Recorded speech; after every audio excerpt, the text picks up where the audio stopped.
Well, not directly talking about us, for a lot of other cinemas, coronavirus has been complicated in terms of the fact that lots of films have been pulled from theatrical release, so they went straight to VOD, which means video on demand. Curzon is a cinema chain, but they're also a distributor. Put a lot of their films in their cinemas as well as online straight away, and that works really well. I think people like to see a lot of films. People can't come to the cinema every day of the week, so I haven't really got a problem with this duality. I think there are films that people really want to see in the cinema. People really want a communal experience for certain films. Equally, the smaller niche films you can't find online. So as soon as we opened, I've carried on with programming as I did before, and the niche films, they get quite a lot of attention here.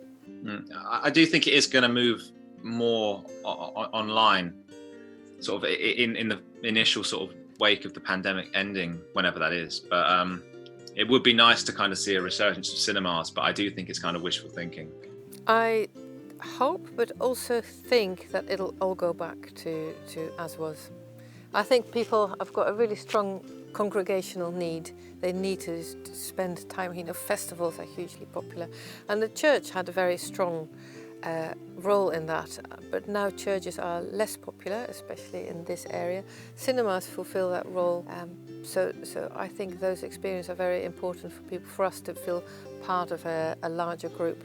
I think maybe I don't know, but I was thinking about that the other day. Like maybe like the old school drive-through cinema. Maybe this is going to take over and be the next thing, because in your car you're safe, you don't have other people, and it's also a nice experience to have and something original.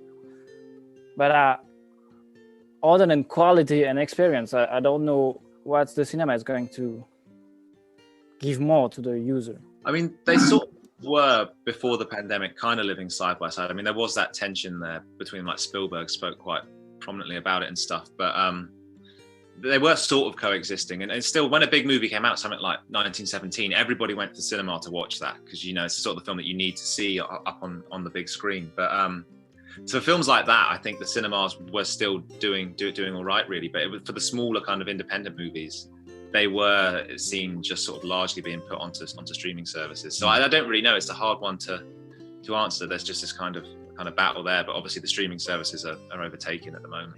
I think both of them, they're gonna stay. They're gonna for a while, I think. But the digital and online streaming is gonna take over quite a lot, because with this sort of way, we're gonna reach millions of lot of people. That sort of thing that we're gonna see in the future.